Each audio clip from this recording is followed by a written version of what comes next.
I'm Matt Miller, Senior Fellow at the Center for American Progress, author of the 2% Solution and host of KCRW's Left, Right, and Center. And I am delighted to welcome you to the weekend's indispensable panel, Are We Making the World Safe for Democracy? Now, over lunch, I was sitting in the green room lunch area, and somebody said, "What panel are you doing?" And I said, are we making the world safe for democracy? And she said, "Are you going to be focusing on American democracy or on democracy in foreign countries?" And I thought that about probably captured the political center of gravity of the temperament of what may be the LA Times Festival of Books audience. But there's no question we meet at an auspicious moment. A few years after September 11th, we find ourselves deeply committed to a war in Iraq. People are asking, are we building some kind of democracy there? And are we trying to build some kind of democracy perhaps in other places, coming on the heels of various efforts in the 90s and in our history? President Bush, in a sweeping inaugural address that a lot of observers thought out-Wilsoned Woodrow Wilson, seemed to argue that democracy around the world was essential for our own national security. People are asking questions about whether that's right here and abroad.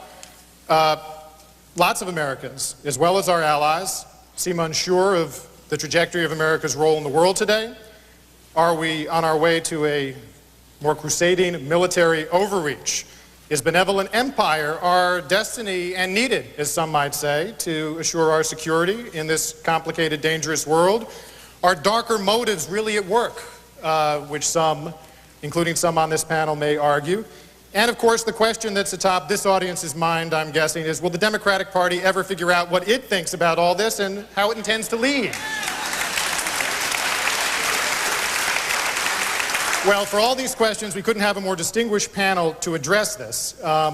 In a moment, I'll introduce them and ask everyone to give us an introductory set of remarks for 5, 6, 7 minutes, and then we'll mix it up with discussion among us and obviously leave time for questions and answers with this thoughtful audience. But just to get an orientation of where this group is, I'd be curious, just by a show of hands, if people are comfortable doing it, how many folks in this audience oppose the war in Iraq?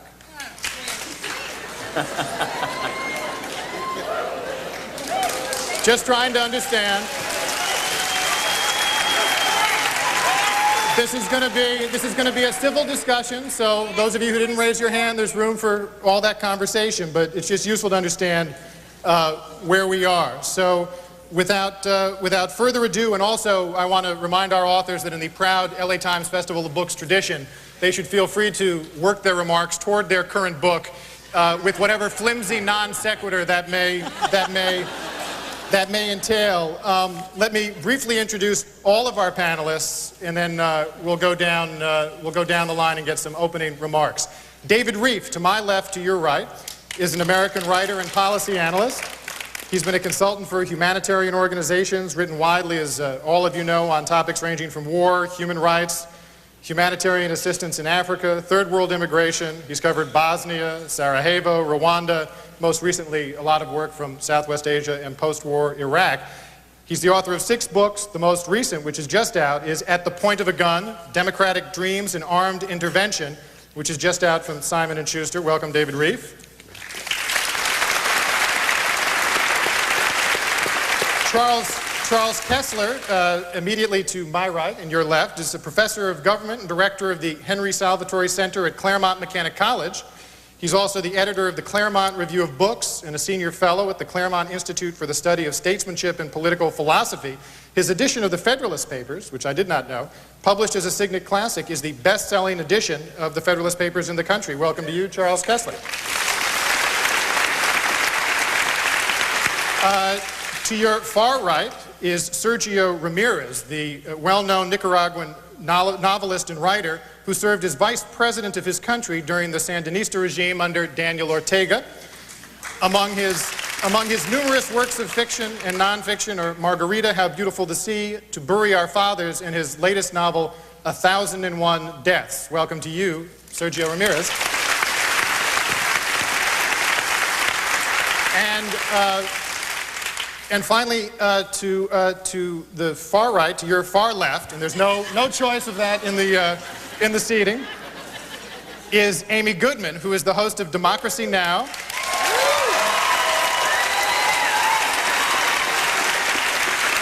You've heard of it, which airs on more than 300 radio and TV stations across North America and the world. She's won many of the biggest prizes in journalism, including the George Polk Award and the Robert F. Kennedy Prize.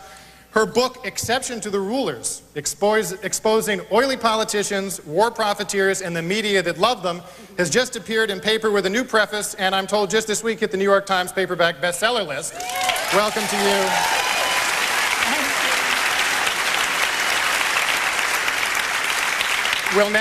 We'll begin our discussion with opening remarks, and David Rieff, let me start with you. This is an unexpected blow. All right. Look, let me start by giving you an opinion and then trying to complicate it.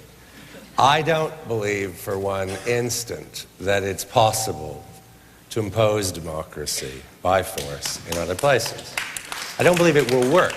It's not a question I actually don't think we have any business doing it. But even if I could be persuaded that we had some business doing it, and there are arguments for it, to be fair, I don't actually think it can be done. I don't think democracy is made that way. And I think what happens, and it's not only in what's called democracy building, it's also in all kinds of other activities. What probably this audience would view more benignly, say, the creation of civil society in the global South.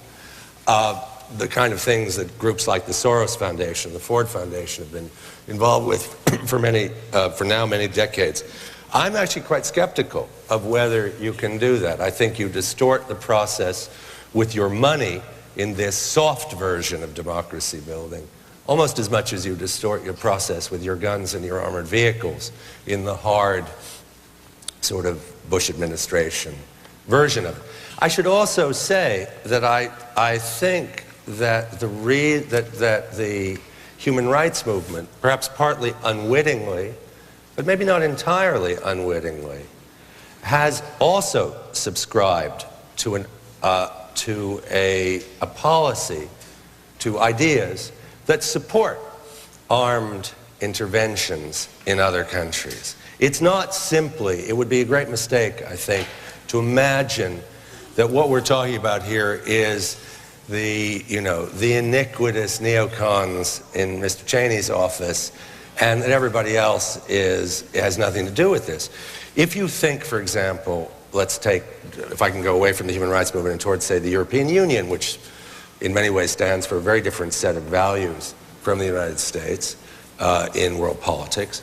The European Union makes as a condition of its aid, and indeed of its participation, not only to countries that want to join the Union, that's legitimate, but countries that get aid from the Union, all over the place in the world, a whole series of norms that these countries have to subscribe to.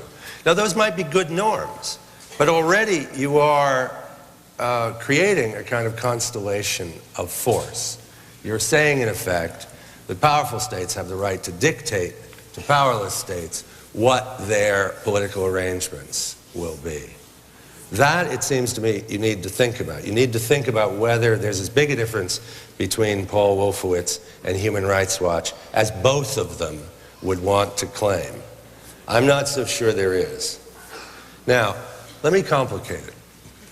The complication is very simple. If Saddam Hussein had been murdering the Kurds at the time of the invasion, surely a lot of people in this audience would have thought, yes, we're not crazy about the fact that it's the 82nd Airborne or the British Army doing it. But, you know, dreams of a better world, when put up against the actual lives of people, can look very feeble. If you don't want to use the Iraq example, use Rwanda. Surely most people would have said that any intervention by any power, whatever you think of the power, would have been better than the deaths of 800,000 people in 6 weeks. maybe some of you are principled enough to think, or perhaps consistent enough, to think that a non-interventionist position is worth maintaining even under that provocation. But I'm willing to bet most of you don't. And I don't think one should. I think consistency in any case is perhaps not the hobgoblin of small minds, as Emerson said, but not the greatest of virtues and not something that we need to get obsessed about. But that's the problem. Now, in Iraq, the Kurds had been murdered long ago, and the intervention, in my view, had very little to do with saving lives. But Human Rights Watch, for example, called for an intervention in the mid-'80s at the time of Halabja. And it would have been an intervention more or less with the same military forces. That's something one needs to think about. But on the larger point, I mean, the point is quite simple. The notion that democracy is either the natural state of people or that genuine democracy can be created by outsiders, playing any role except a very tangential supporting one, seems to me to fly in the face of both history and reason. What we've got is a venture that is seeking to impose the particular version of democratic capitalism that this country stands for in places that are viewed to be of strategic interest. And the European Union is engaged in a huge project of attempting, in effect, to bribe countries into the European social democratic version of that democratic capitalism. Both of them, to me, despite the headlines about the demonstrators in Lebanon or movement in Egypt, very doubtful movement in Egypt, but never mind, seem to me a terrible mistake. And of course, the other issue for us, for most of the people in this room, I presume, are Americans, is what happens when a country decides that the military side of its foreign policy is going to become central. I would submit to you that that country's days as a republic are numbered. Thank you. Thanks, David. Let's hear now from Charles Kessler. Charles? Thank you. The phrase, make the world safe for democracy, is of course Woodrow Wilson's. But even Woodrow Wilson distinguished between making the world safe for democracy and making it democratic. The latter is, in my view, impossible, because America cannot make other countries democratic if they don't, in the long run, choose to be democratic. Besides, even if it were possible to make other peoples democratic, it would be undemocratic to do so, at least in one sense of the term. And again, even if it were possible, it would be unnecessary, because the world can be rendered safe for democracy without making it entirely democratic. Is the world getting safer for democratic regimes then? Well, it would certainly seem so if the stunning multiplication in the number of democracies in recent years is any evidence. We have not only the Ukraine and most of Eastern Europe, but Afghanistan, the experiment in Iraq now, events in Lebanon, and so forth, all of which are well known, but a trend towards democracy that goes back into the 1970s and Portugal and Spain's democratization beginning in the 70s and 80s. Democracy's spread over so many climates and races and cultures might seem to confirm that democracy is somehow fated or historically inevitable. A thesis advanced long ago by Alexis de Tocqueville and more recently in a more dogmatic form by Francis Fukuyama. Indeed, President Bush has sometimes patronized the so-called inevitability thesis, declaring occasionally and loosely that liberty is the direction of history, for example, or that, quote, history moves in the direction of justice, unquote. But I believe it would be a grave mistake to embrace the anodyne doctrine that democracy is inevitable. In fact, democracy's health and its consequent spread have had much to do with America's choices.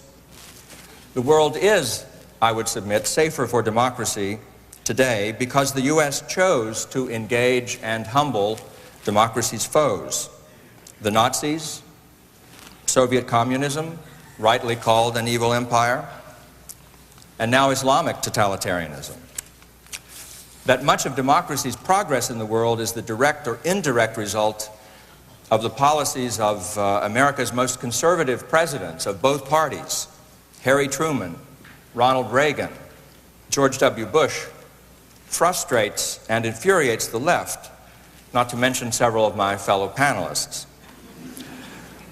But the left's irrelevance in the whole debate about global democratization confirms how stultifying its precepts, particularly its growing and now almost inveterate anti-Americanism, have become. America is, of course, not the only cause of democracy's recent advances, but I would submit it is in many respects the main cause by its policies and by its example.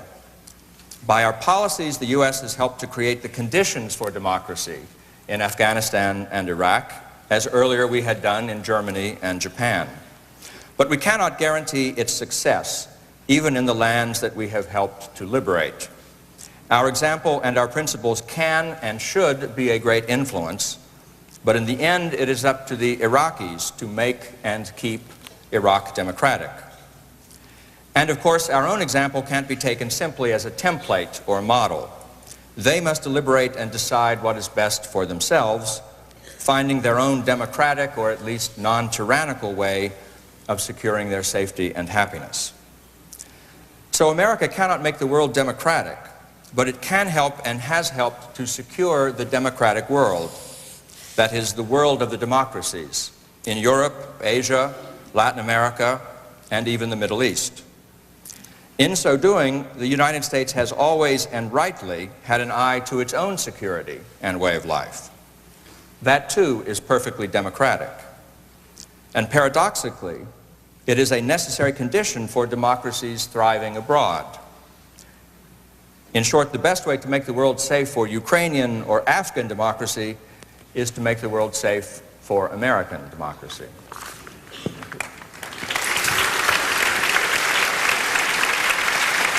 Thanks very much, Charles Kessler. And let's hear now from Sergio Ramirez. Thank you very much. I think I'm going to switch to an area of the world that I better know, which is Latin America. Since the end of the Cold War, democracy has been established in the Western world without challenge, at least in its former shape. If we take Latin American countries as an example, governments have been elected periodically for the last 20 years. Military dictatorships have disappeared. But has democracy been going smoothly? Certainly, democracy has today new and old foes, four of which I would like to mention here: authoritarianism, corruption, economic failures, and drug trafficking. First, we don't have now military governments, but elected presidents sometimes choose to act in an authoritarian way and try to use institutions and instruments of their own personal power, abusing that power. This whole character of our history, the caudillo, the strong man, is always emerging from his sarcophagus to threaten the fragile advance to democracy, like in Nicaragua, for example. And caudillos are very often linked to populism. What modernization really means in political terms is that the law and the institutions can be stronger than individuals. Second, corruption is also an old disease in Latin America. It seems a contradiction, but it has been renewed as a result of the spreading of free elections. And along with economic failures, it has caused in recent times at least 8 presidents to be prosecuted and in most of the cases removed from office in Venezuela, Brazil, Peru, Bolivia, Ecuador, Paraguay, Nicaragua, Guatemala, and Argentina. It is ironic that those who are democratically elected become the principal enemies of democracy, generating among electors suspicion, lack of trust, and frustration. Third, at the beginning of the last decade, of the last century, the triumph of democracy was presented as the triumph of the market, and the market itself was charged with the task of bringing immediate economic prosperity. To this end, states would stay away from any economic activity, would privatize all public enterprises, including public services, and would bring to an end the welfare state that never existed in Latin America by drastic reductions in public expenditures for social services.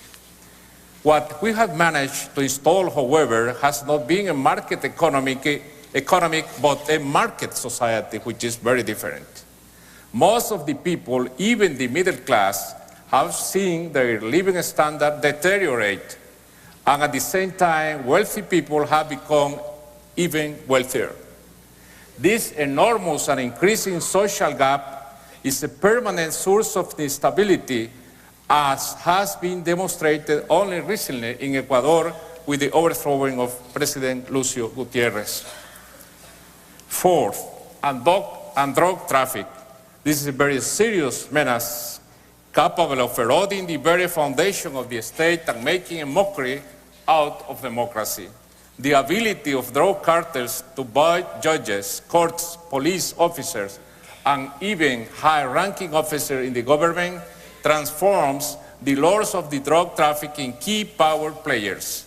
And even worse, it gives them the ability to intervene in armed conflicts, like in Colombia, in alliance with all the sides, the guerrilla and the paramilitary. But are we better before in spite of those black holes? Certainly yes. We must consider the exercise of democracy being so young among us as a process of trial and error. Hopefully, people will elect better candidates as the exercise of democracy continues without interruptions. I believe that no other system can substitute democracy in Latin America, even with its current imperfections. We must keep electing freely, of course, and what have we won? We no longer have death squads or clandestine jails or desaparecidos. We no live under brutal repression like in the past under military dictatorships. We are not thrown in jail because of our opinions. We have freedom of speech, freedom of assembly, and freedom from fear. And there exists a myriad of organizations in many different fields that represent civil society, ranging from human rights organizations to environmental defense groups. Finally, after many years, people are electing socialist parties into government, trying to find a different approach to the long-cherished solutions to poverty, marginality, and backwardness. We have now that kind of a government in Brazil, Uruguay, Chile, and Argentina, for example, and a similar government could be elected in Mexico in the next year. What does this mean?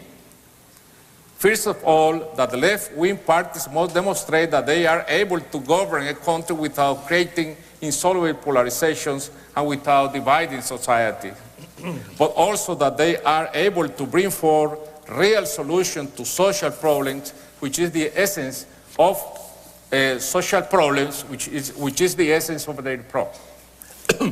their programs. And I will say the reason of their existence as political entities. A most difficult task indeed, but those are the ways of democracy and what democracy allows us in Latin America, that ideas can become realities. Thank you.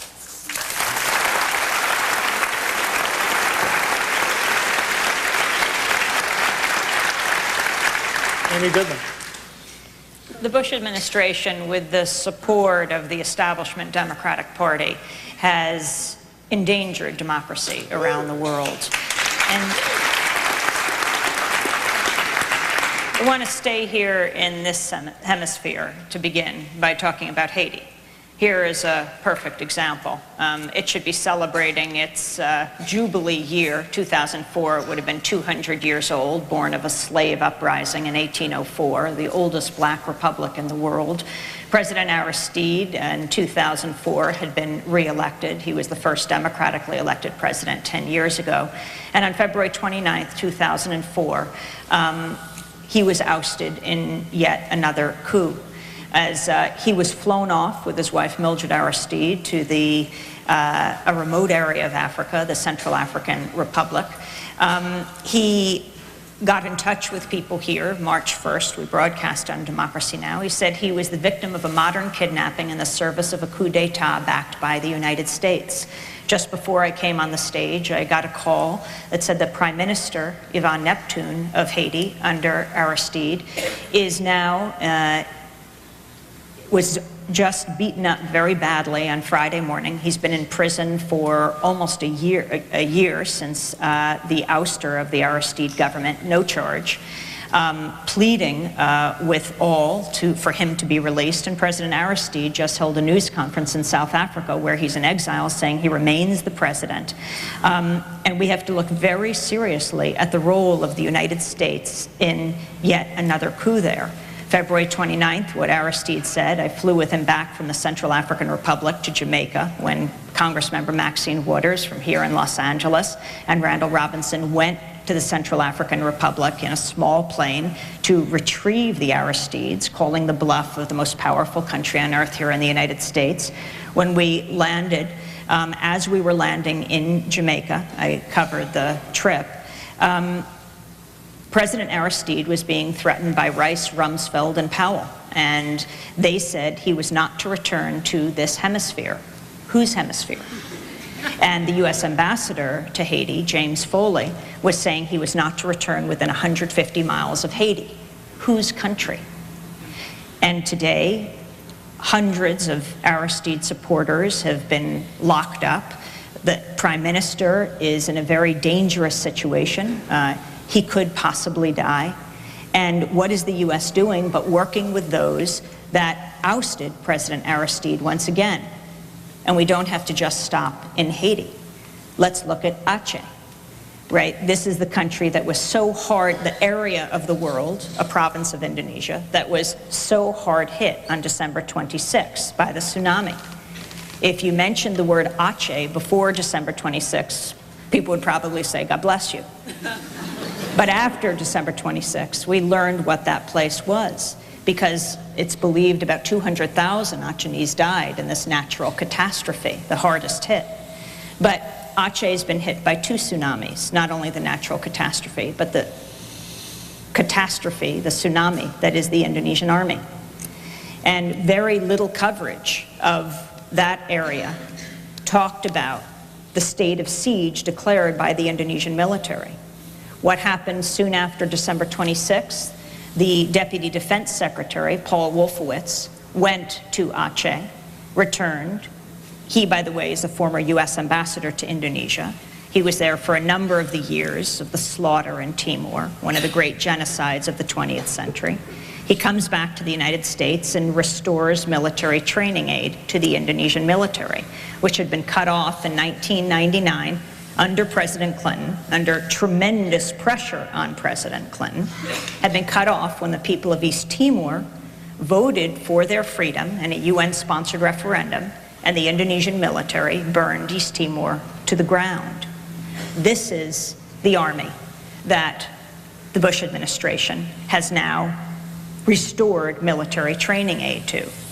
And now Paul Wolfowitz becomes the president of the World Bank.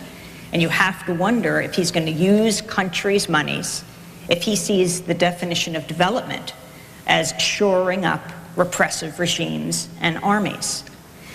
Then you turn, of course, to Iraq and what has happened in Iraq. I mean, you have the Bush administration that invades Iraq with the leading Democratic presidential contender, John Kerry, supporting the invasion, John Edwards supporting the invasion. And even when it became very clear, though it was before, that there were no weapons of mass destruction, And Senator Kerry was asked if he knew then what he knew now, would he support the invasion? He said yes. So this was a bipartisan affair. And we don't know the numbers of Iraqis who have died, though according to a study by Johns Hopkins, Columbia University, and Baghdad University, it's believed somewhere around 100,000 Iraqi civilians have died. I don't think this is a success story. And before we finish up talking about democracy in the world, I think it's most important to talk about the most important component of people's understanding of the world, and that is the media. More powerful than any bomb, more powerful than any missile, the Pentagon has deployed the US media, and we have to unembed it.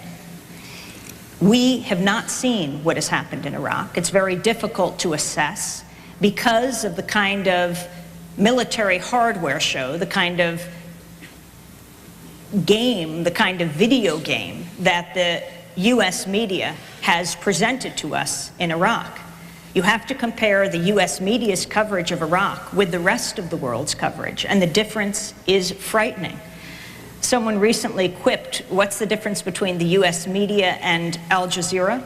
The US media shows where the missiles take off. Al Jazeera shows where they land.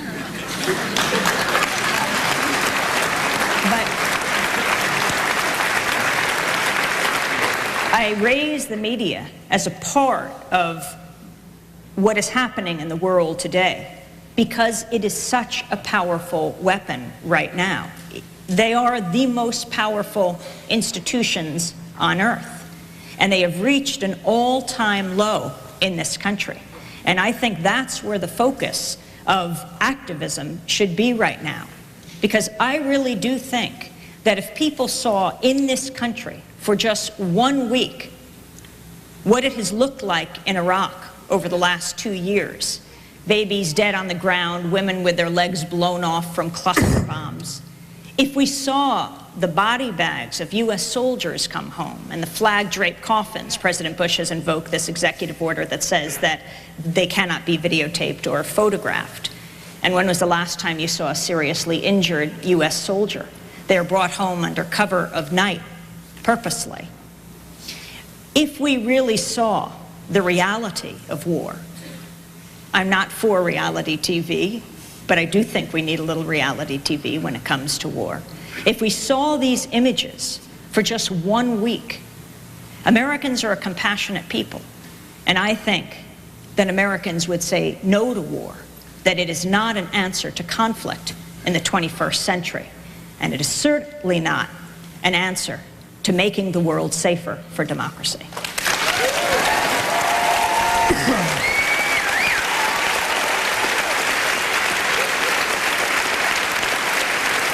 Thank you.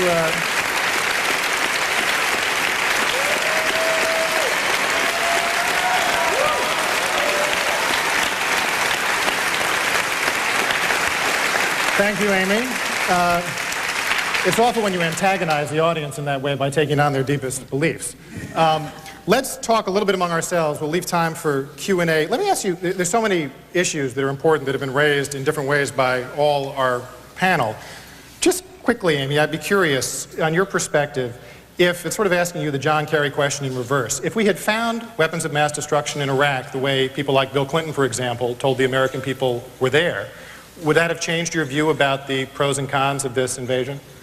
I think that we have to look at history. I think that is very important in all of these cases. That what became somewhat of a famous picture of Donald Rumsfeld shaking the hand of Saddam Hussein in 1983, 1984, when he went as the Reagan-Bush envoy to Iraq to normalize relations with Saddam Hussein, when they knew at that point, both the State Department had come out with a report that week, as well as the UN, that Saddam Hussein had used chemical weapons. This was 20 years ago.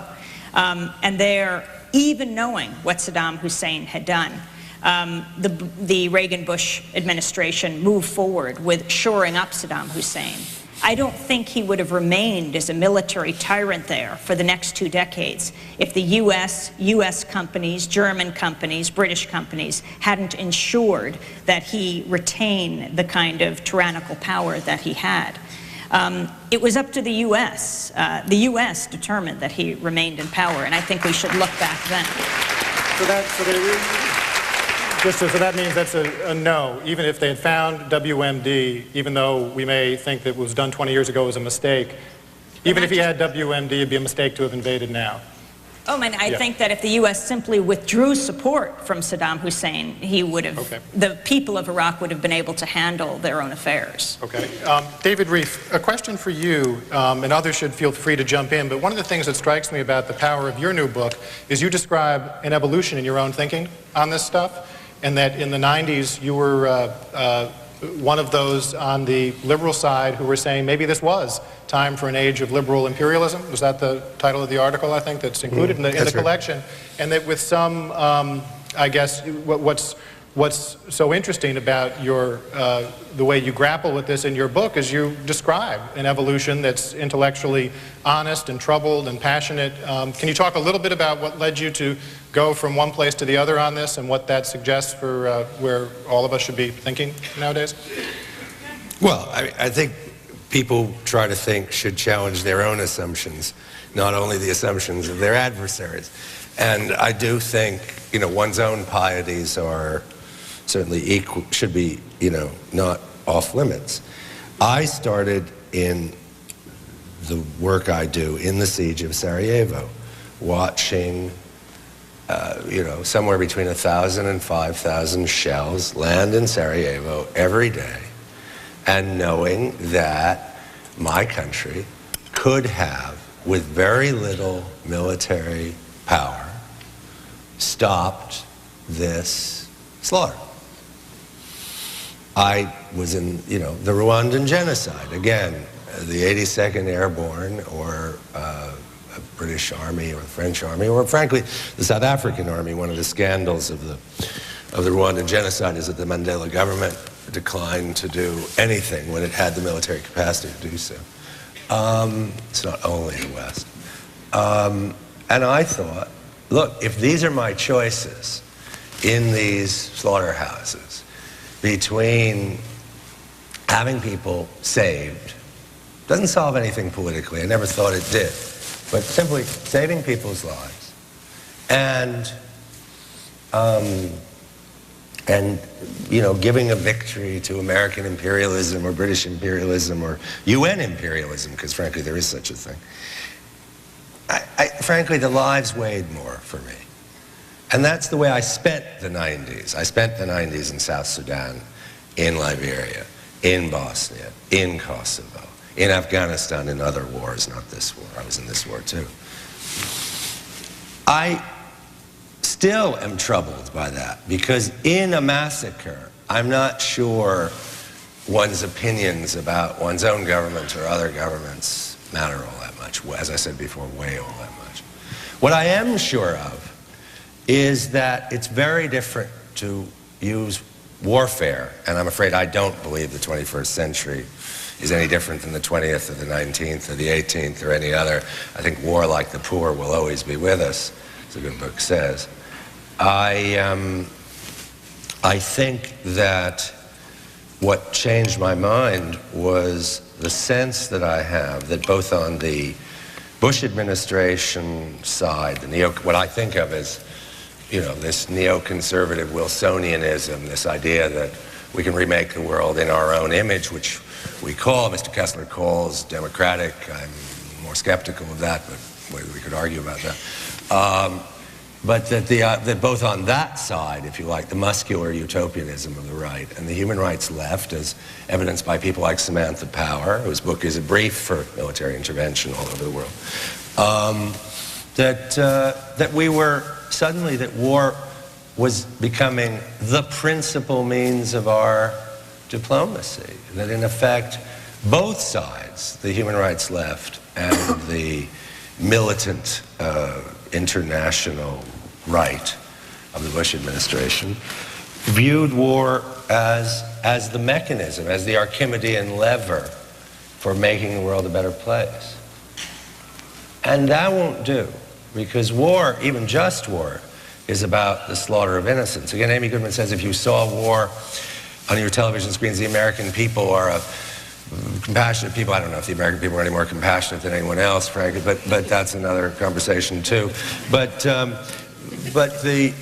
think American exceptionalism, both in the, as it were, the official version and the Chomskyite flipped version, is equally preposterous. I don't think Americans are any more compassionate than anyone else, but Americans can determine a lot of policy in the world because we come from the most powerful country on earth. Just war and unjust war is about children slaughtered, and about, it's not about that. It's about, I mean, if you're taking a pacifist position, that's fine. But if you're talking about war, any kind of justifiable war, that war is going to produce those images you rightly mention. And I don't want war as I've seen much too much war in the last 15 years to believe, I've lived in wars for the last 15 years. I am not someone who can accept the idea that in order to bring a just world, that war should be basically a primary response as opposed to an exceptional response, which I think it will always have to be. And that's where things change. And then, of course, the appropriation of human rights language by the Bush administration. The fact all great ideas from Christianity forward have been hijacked by power. There's absolutely no reason why human rights shouldn't be the latest in that list, and I think it has been. The idea that that the moral warrant for American hegemony is now human rights. At that point, I want to take a big step back and say, no, one's prejudice should be, without going all the way to pacifism, should be that one doesn't do these things, except in those exceptional cases, a Rwanda and possibly a Darfur, where the massacre is ongoing, where the blood is on the ground as we speak. Let me thank David. I want to get just a couple more questions in, but start to formulate your own, because there should be microphones on either side of the aisle somewhere. And after a couple quick questions, I want to get yours in. Sergio Ramirez, I'd be curious if a U.S. president, maybe not this U.S. president, but a U.S. president asked your counsel on how American power could help correct the imperfections of Latin American democracy you talk about. I mean, if you describe a big picture of some progress with many remaining imperfections, what ought be the American role in helping move that toward a better outcome, as you see it? I think that in the past we have taken many of those advices, and not for the better. But what would you be advising an American president that he ought to be doing? Or she? Well, as the case may be. I would like the government, this or any other government of the United States, to keep away from the problems in Latin America.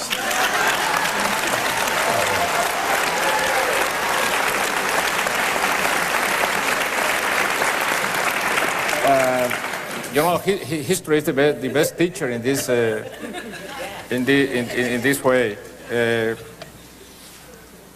Well, I can talk since the point of view of the citizen of a country which has been invaded many times for the United States.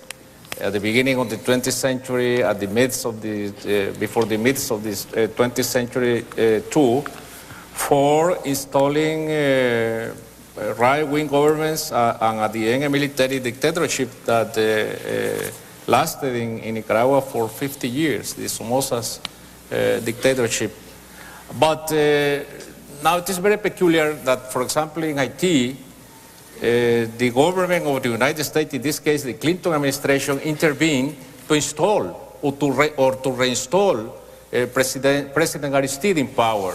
And that was the first time that the troops of the United States invade the country to reinstall a left-wing president. That is very peculiar. And yet at the same time, the U.S. CIA and DIA, the Defense Intelligence Agency, had on the payroll Emmanuel Constant, the head of the FRAP, the paramilitary death squad that was responsible for so much of the killing through that period. It was as if they removed Aristide to get him to cry uncle, to say he would not fight the neoliberal economic model that the U.S. was pushing. And once there was so much bloodshed, he was brought back on a military jet. He said he would not extend his term in office. Well, it is the reason why I call it peculiar. Yeah, and I would like to see the United States not intervening to install any kind of government in Latin America, being of the left, being of the right, or to depose any kind of government. I think we are mature enough to handle our own affairs.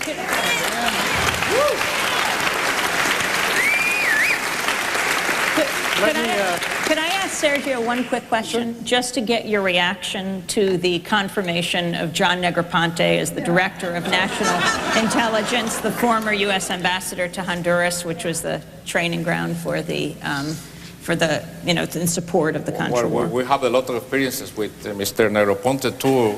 He was the ambassador in Honduras, and he directly directed the forces of the Contra against Nicaragua. That is the experience I have with Mr. Negroponte. Let me give Charles Kessler a last word here, and I don't want you may be outnumbered. I don't want to portray you as a full-throated supporter of current administration policy, because you're not, as you articulated and as I read. But just to tee it up as a last question before we go to the audience's questions, I remember President Bush, I think it was at the Republican convention last year, read some editorial from the New York Times right after World War II, I think, bemoaning, he was quoting the Times, that the occupation in Germany was an abject failure. Didn't we realize that we should never have been trying to do what we were doing in Germany, that it was a hopeless thing? And then Bush very smugly, I think, said, you know, the New York Times is still writing those editorials 50 years later. Is it not possible to have any hope that from what on the ground, through the incredible on-the-scenes reportage that, including what people on this panel have borne witness to, that 20 years from now we may look back and say something better is coming out of this than many of us now expect? No, I think it's possible, very possible. I'm not sure that you'll have a fully functioning liberal democracy in Iraq of the kind that we might like to see, but I think you'll have something that is non-tyrannical and that is much better than the bloodthirsty regime of Saddam Hussein. Iraq is not a perfect case for democracy. I mean, it doesn't have many of the preconditions that one would look for if one were picking a country to try to encourage democratic growth in. Nonetheless, when the people of Iraq gave Saddam the purple finger in the election, I think they indicated that they had something of the pride and the spiritedness, and even, you might say, the love of freedom that is necessary in a democracy. So there are some encouraging signs there. I would also say, of course, that if it hadn't been for the war, if it had been for the invasion, you would not have had men and women voting in Iraq. You would not have had men and women voting in Afghanistan. And although the toll on the Iraqis, civilians, has been high in the war, the toll exacted on them by Saddam Hussein over many years of dictatorship was exceedingly higher than the casualties in the war. So war is a terrible thing, but it is not the most terrible thing. And there are circumstances when it is justified. If the WMDs had been found, it would have been a slam dunk. Thank you. No heckling. Let's have everyone's... But in many ways, Saddam brought this on himself. He never lived up to the agreements he made at the end of the 1991 conflict. And he continued to behave very suspiciously about WMDs and other things. And he was a fountain of anti-American and tyrannical behavior at home and in the whole region. Thanks, Charles. Let us go now. We're going to go to your questions. I'm going to try and get in as many as I can because we have brief time. So what I'll insist on is questions, not speeches or statements. And I'd like everyone to just identify themselves and then please ask their questions. Sir. My name's Chris Ross, and I thank you for being here today. And Charles Kessler, I really enjoy the Claremont Review of Books, so thank you too. Thank you. Thanks for the plug. I'm a conservative, but I have a sincere question, especially for the members of the panel on the left. As I talk with my liberal friends about the war, it quickly becomes apparent that there's a large gap between us, not just about the war, but on basic principles. And I want to find out, because my liberal friends are not able to elucidate them for me, I would really like to understand what the basic principles of the liberal worldview are. No, I'm serious. I mean, Now we only have about. Does it have to do with in particular with the use of force, or because that could take up another panel and a half? well, I just mean that for my conservative friends, we can rattle off 4 or 5 principles. If you can just rattle off 4 or 5 things that are basic. Anyone want to take a quick crack at this at all? No? Pained looks? I think it's a provocation, this question. I have to tell you, if anyone can enumerate serious principles, as you put it, rattle off 4 or 5, I would argue for the lack of seriousness of those principles. Let's leave that as a debate that's going to hang in the air because we don't have time to have them all. Sir, let me go to you. My question is to the audience. We're actually having questions for the panel. All right. To the panel. First of all, please, for those of you who are not aware of this book, I highly recommend it. Sir, I'm afraid we've got very little time. Many people with a question. I'm gonna ask you to either state a question or I'll cut you off. Question. In a world where the economies of China, India, Nicaragua, Mexico, Latin America, Africa are increasingly interconnected, and the United States dominates that world with an active military presence in 36 countries, what can the rest of the world do when the people of America, who have the largest combined military spending in the world, the U.S. spends more than the rest of the world combined on its military, do to influence foreign policy, to U.S. policy here? My question is this. Democracy, right? 20% of China's exports... I'm going to take that as the end of your question, sir, and let you frame it that way in terms of what the... Amy, Mr. Kessler, this question is to you. Amy? 32, a world survey was done recently. Sir, with all respect, we understand the general nature of the question. 32 of 35 countries around the world said that they did not want Bush as president. What is the world supposed to do when the American Amy, people would you like vote to... him into power? Let me respond to your question. I think it's up to the people of the United States.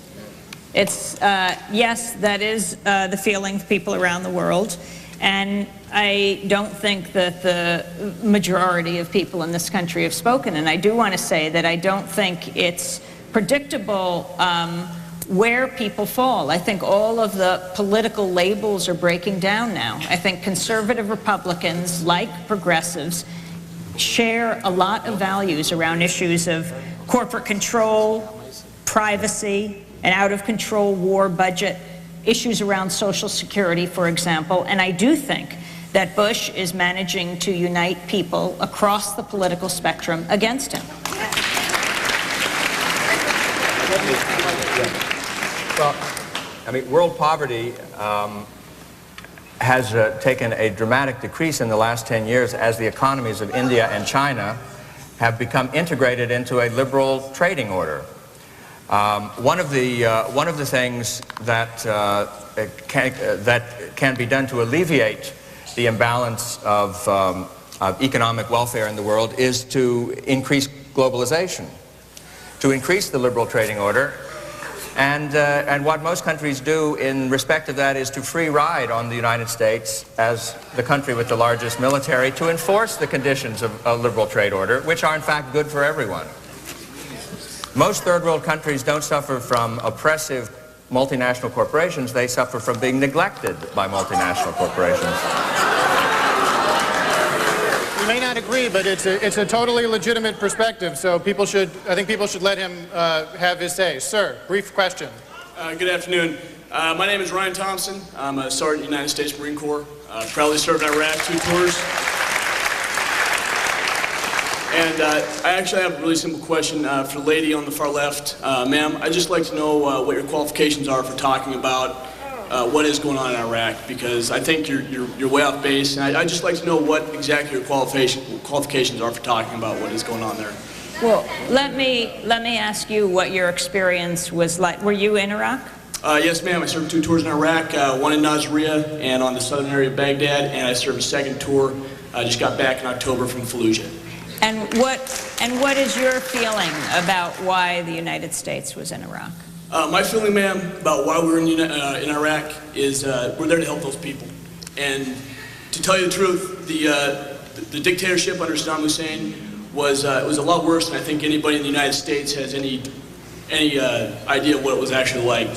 Finding torture victims, mass graves. Please let this gentleman talk. The things that we saw happen over there, I think weapons of mass destruction is a moot issue. It's regardless of why we went in there in the first place, we're doing the right thing there now, and 99.9% of the people there, including the people in Fallujah and in Ramadi and the places where U.S. troops are most often shot at and most often ambushed and attacked, the people even in those areas are extremely glad to have us there. And that's the truth of the matter. I don't think that's getting across to mainstream United States. I'd also wonder about your response to the level of resistance right now in the military. How do you feel about your fellow soldiers who are saying no? For example, I think at this point there are more than 5,500 U.S. servicemen, women and men who are saying no to going to Iraq. And right to the highest levels of the military, the kind of questioning that has gone on, not of why you went, you were sent, but of why the U.S. is there to begin with, and why so many servicemen and women have had to die to be there. What do you think of your fellow soldiers who are saying no to going? I think in response to what the other soldiers think is generally the ones that are having problems over there are not the infantrymen, not the military police, not the construction workers, not the ones that are out helping the Iraqi people. A lot of the problem is the people that are stuck on a 12, 13-month deployment, and they're stuck inside a base, and they're not seeing what's actually going on, what help we're doing for those people. And they haven't seen the things that Saddam Hussein's regime did to the Iraqi people. So they're not getting any of the benefits of going over there, seeing what we're doing that's good.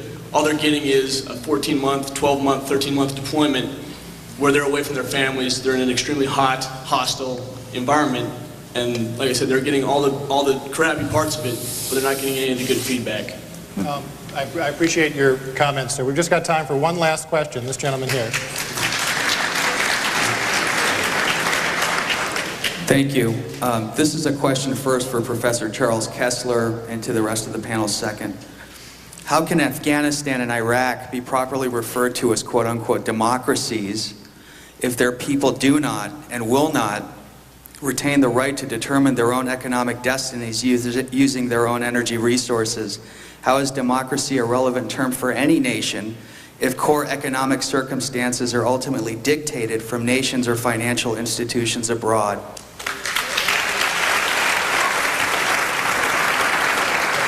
Well, I guess I would quarrel with the premise of your question.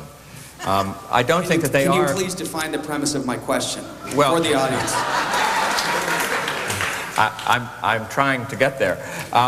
They aren't fully functioning democracies yet. They're nascent democracies at best, and they have a way to go. They have a way to go to full sovereignty in the international order as well. That will come as their domestic government and economy come more and more back into line and under their control. It doesn't seem to me that the oil in the ground will, I mean, whoever is in control of Iraq will want to pump the oil. The question is to whom the revenue will go. And I am completely unpersuaded that that revenue is not going to land in the hands of the Iraqis, and is already beginning to land in the hands of the Iraqis. Will they have the right to sell their oil and natural gas to China, to India, to whoever they wish without foreign intervention? I think they will. Well, Thank you. In the time-honored tradition of panels, we can say on this question and all the others that were raised today, only time will tell. Please join me in thanking our distinguished panelists.